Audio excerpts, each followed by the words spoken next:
Hari Om everyone, welcome back to Adhyatma Yoga, where you not only practice yoga, but learn it in a way that it becomes an inseparable part of your life. And I'm back here today with another video that decodes the modern mind in a yogic way. You can scroll your Instagram for 1 hour, 2 hours, or maybe 5 hours a day. But when you read 6 pages of a book, that feels exhausting, isn't it? Or if you sit for 10 minutes for meditation, it feels like an hour. I'm not here to tell you that your screen time is a problem or your phone addiction is harmful, but I am going to bring about some mind-boggling facts about how yoga explained these exact problems years before, how your personality, your behavior, and in fact your entire life is shaped up by this one device that you have at hand. So in today's video, we are going to explore how today's modern mind is so restless, anxious and bored, even though we have more information, we have more amenities, and we have more opportunities at hand than ever before. We are going to learn how yoga explains this exact mental decline and what are the yogic solutions for today's digital life without rejecting technology, but rather restoring balance. So all of those who are watching this video, if you watch till the end, I am certain that you are going to learn to take charge of your own life from this very moment. You have probably heard this, that humans are not same anymore. Everyone is becoming impatient, distracted. Everyone is so anxious and we are losing attention span. But here is the yogic truth. Human nature has not changed. Your environment has changed. Life has become fast-paced. It demands more pace, more work, therefore more stress, more restlessness. And this stress is so much that your body and mind is not able to regulate it anymore. It needs a window to be released. And ideally, that window should have been a morning meditation or yoga, or maybe reading or journaling or some mindful breathing. But human brain is wired to get what is easily available with the least amount of efforts. And that is why this device at hand, equipped with internet, came in handy to become your stress buster. Some great human in some part of the world cracked this exact psychology of yours to escape to internet, to release your stress, and created a great deal of business out of it. Short-term content that is packed with sensation, more controversies, more entertainment, and a bunch of laughters, made available to you at a click of a thumb, so that now you can't eat without it, sleep without it, poop without it, or live without it.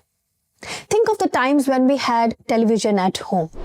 We would wait for a movie, or we could watch a movie patiently that is broadcasting on the television, even if it is the 10th time. Or we could watch a 4 hours long award show without any agitation. But now content has become shorter, reward has become instant. Entertainment is available to you in your pocket. And the worst, silence has become uncomfortable. It is so difficult for humans to sit in stillness. Even for a few seconds, if you're sitting in silence, you immediately take out your phone and start scrolling.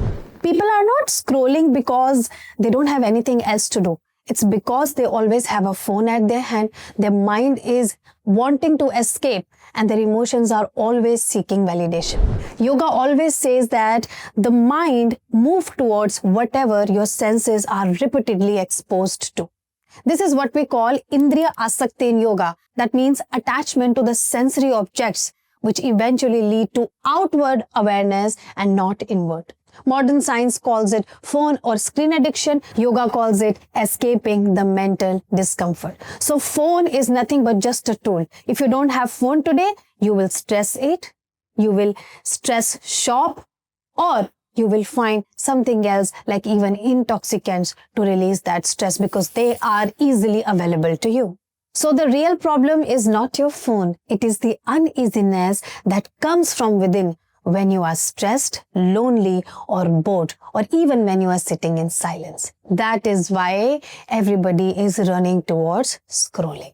Why is it so hard to not do it or stop doing it? While scrolling, your brain doesn't say that, it feels amazing. It says, maybe the next swipe will be better. That is why once you start, you can't stop it. This is what we call variable reward conditioning, the conditioning which is used in the gambling machines. That's why gambling is also so addictive. But in terms of yoga or from the yogic lens, we call this rajasikta. Constant movement, wanting more, craving more, and yet always feeling unsatisfied. I really don't know how many of you are ready to listen to this, but I am about to share 4 powerful insights that are going to change your perspective today completely. Number 1, your one-click entertainment is not really reducing your attention span, but it is stealing your precious attention away. If your attention span was really low, you won't be able to sit for hours and keep scrolling. What scrolling actually does is it trains your brain to demand more, expect more in less time. So more visuals, more content, more colors, more emotions, more novelty, and less effort. So your state of mind becomes chitta vikshepa, highly distracted, that you don't even remember everything you watch. And with such conditioning of yours, when you come back to your real life, where growth is slow, conversations are deep, and progress takes time, your mind starts to say, this is boring. And that is why in real life, you struggle to find meaning at work, joy in simple moments, patience in relationships, and satisfaction in slow growth. So technically, this scrolling or this one-click entertainment completely change your perspective towards your own beautiful life. Second, what looks like a free entertainment is not actually free. You maybe are not paying with money, but you are paying with your attention and your prana. What you scroll is what is shown to you. Wait, actually do one thing. Open your Instagram app and click this search button that you have. See, what you are consuming is what is shown to you. So what you are repeatedly watching is entering your chitta, and when you're revisiting it, it is becoming a samskara, and your samskara slowly and silently is shaping your thoughts, your intellect, and your choices. So when you scroll, you're not just consuming content, you are revealing your preferences, your fears, and your insecurities. And trust me, in some part of the world, someone is making business out of these insecurities that you have.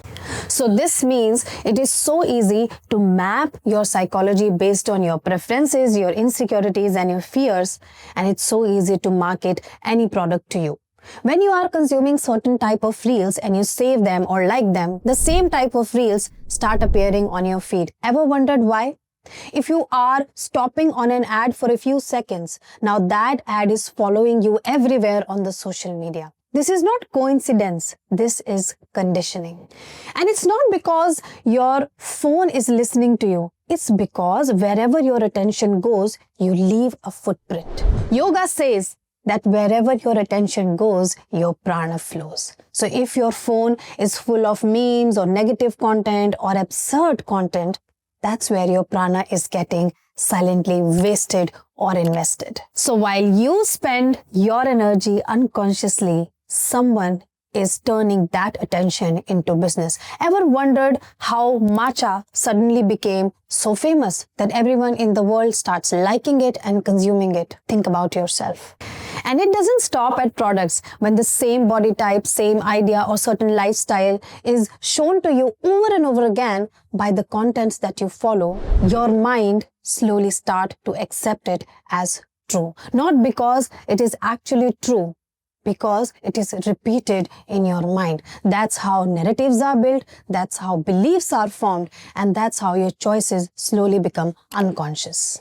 Yoga calls this the creation of samskaras, which I said are shaping your thoughts, your intellect, and your choices. So when you say, I have an opinion, question yourself, do you actually have an opinion, or it is shaped by the outer content or environment that you are in? Number 3, the comparison trap. Everyone is trying to grab your attention and everyone is trying to hook you with these 3-second and 5-second hooks. No, not everything that you see on social media is true. Obviously, people will show their best on social media. Brands will show their products in the best light. Nobody seems to be unhappy when they are traveling. It's their best moment.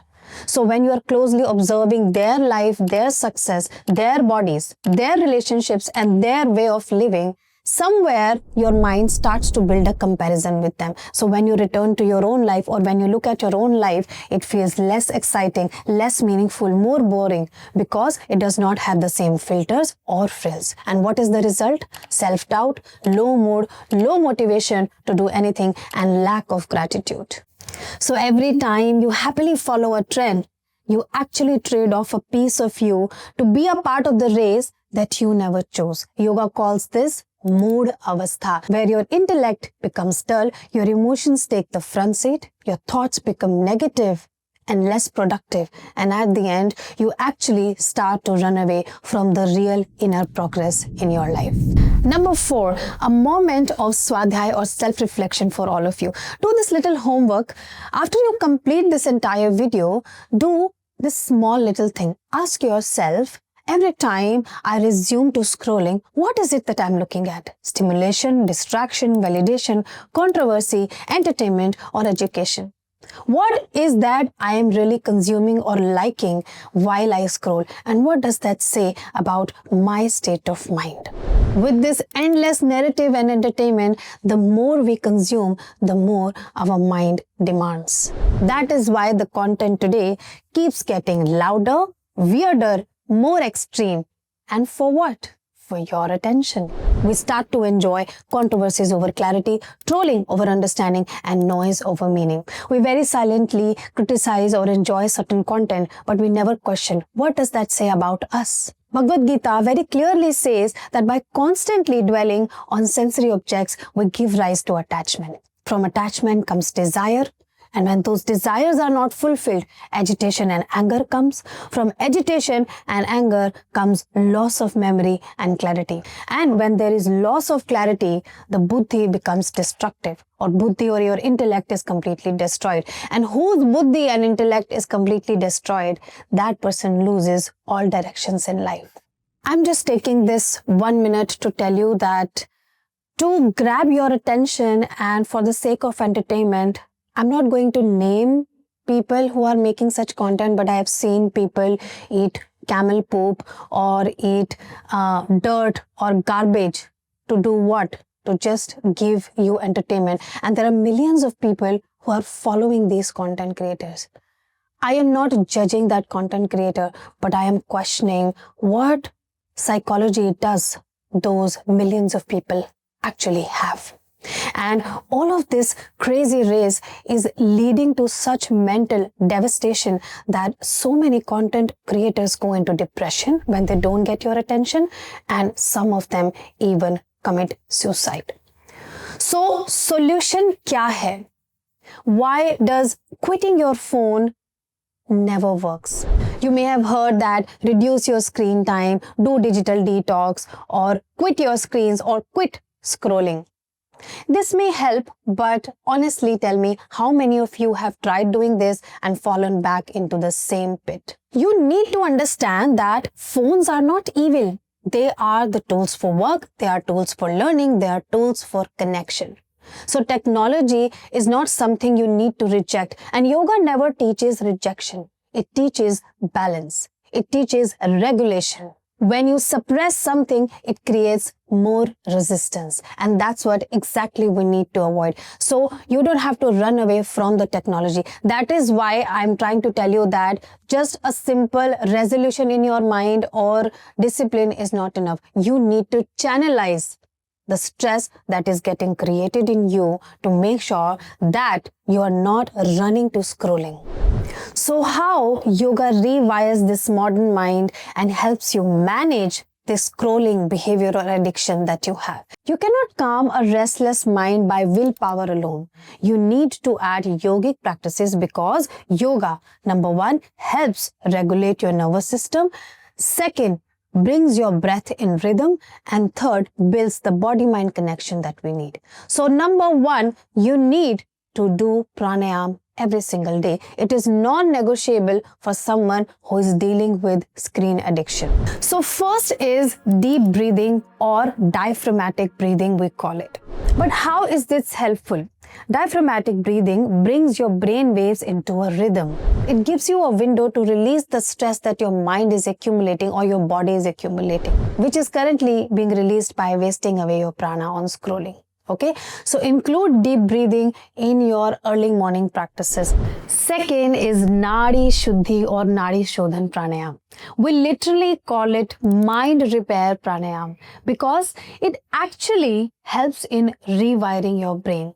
While scrolling really wastes away your prana, this pranayam restores your prana. Okay, so what it does is it brings your senses inward. So your attachment to the outer objects or seeking pleasure from the sensory objects like scrolling reduce when you practice this. Second, it restores your viveka. That means your discriminative power. So it really gives you the pause that you need. So imagine you are sitting and you are getting lost in the scrolling. So it will sharpen your intellect so much that your intellect will start speaking to you or reminding you that please stop doing this. This is not good for you, which is not happening right now. So the discriminative power, or we call Vivek in yoga, is built through this pranayam. Okay, so when you do this pranayam, not only your viveka is developed, you also start to restore your prana. So the mental escapes that you are looking outside right now, they start to reduce and you start to find contentment, peace and happiness inside. So you would like to go more inward if you practice this pranayam. Third is Brahmari Pranayam. Brahmari Pranayam ensures that your mind does not accumulate so much stress in the first place. So your brain has waves. When you do mindless scrolling or your eyes are consuming a lot of visuals, these brain waves get disturbed. So what Brahmari does is it brings those brain waves in a rhythm that allows you to remain in peace, calm, and in a response state instead of reacting state. It's not just the mind that is paying the price, but your eyes, your neck, and your spine. And guess what? Your little finger is also paying the price. Check this one thing. You use your right hand to hold your phone, right? And where do we place our phone? We usually, when we are holding the phone, and when we are scrolling, we rest the phone on our little finger like this. This is how we hold the phone. Okay. So the entire weight of the phone is on your tiny little finger, and especially on this gap that we have, right? So please do one thing. Press this and see the gap between this and this has increased. There is more depth. While you see the left hand, it's not as much. Over the right hand, you see this little finger, this gap is more. All thanks to our phone holding position that is also changing our anatomy. That's why you need these few asanas in your lifestyle, in your morning practice to make sure that your spinal health, your neck health, your eye and your body is able to deal with this. The first asana is cat and cow or Marjari Bitilasana, which helps in correcting the posture that we have. When you're scrolling, you're always looking down, your spine is rounded. It never gets the extension and the relaxation or this mobility that it requires. So this asana is helpful in that. Second is Shalabh Asana, which helps in strengthening your lower back. Usually your spine remains like this. So when you do Shalabh, you are extending your spine, allowing the lower body, lower back to be stretched and get strengthened. The third asana is Bhujanga Asana, which is spinal extension, which is also required to open your chest, to allow your shoulders to be wide, broad, and your spine to be extended. So your vertebra needs that extension to be stress-free.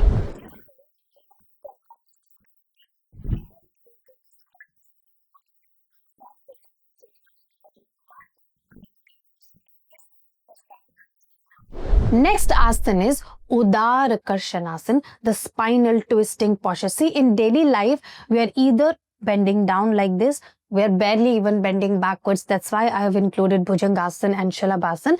But twisting is something that we don't do at all. And spinal health is dependent a lot on the twisting. See, there is a reason why your spine can twist so much, but we rarely do anything to twist our spine. So what your spine needs is strengthening, extension, and twisting for a complete care. Moving on to the next asana, which is Balasana. So Balasana is not only helpful for your spine, but it is also very, very helpful for your nervous system. Okay. After the Balasana, you may practice Shavasana. You have to practice each asana for at least 2 to 3 minutes with deep breathing. These asanas are going to anchor your body and your mind. The third practice that you need to include in your daily life is eye and sense hygiene. When you are doing a lot of screen work, your visual cortex is overloaded or overstimulated. So first practice that you need to do, and you can do this multiple times in the day, but especially when you are using the screen for extended period of time.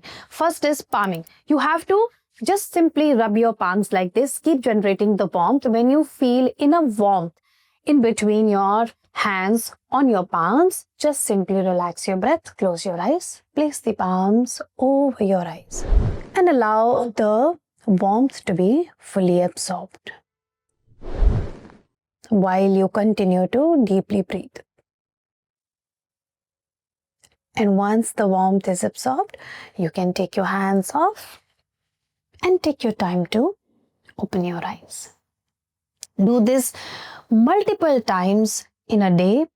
It is very, very helpful. The warmth that comes into your eyes reduce the digital stress that your eyes have gone through. Okay, so this is going to also give you that mindful pause that you need to reflect on. Have I been overusing my screen too much, or what am I doing? This is not only helpful for your eyes, but the pause that you get actually helps to reflect on your action and your thoughts. Second is conscious blinking. Whenever you are using your screen, after every time you use your screen or you keep your phone away, do the conscious blinking. Simply sit and consciously blink like this.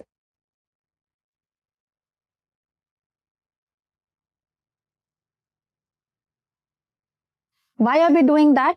When you're looking at your screen, you're constantly staring at it and you're not really blinking your eyes. That causes a lot of dryness in your eyes, which eventually lead to problem in your eyes or weakness in your eyes. So make sure that you are practicing conscious blinking after using your screens. Third is looking at distance.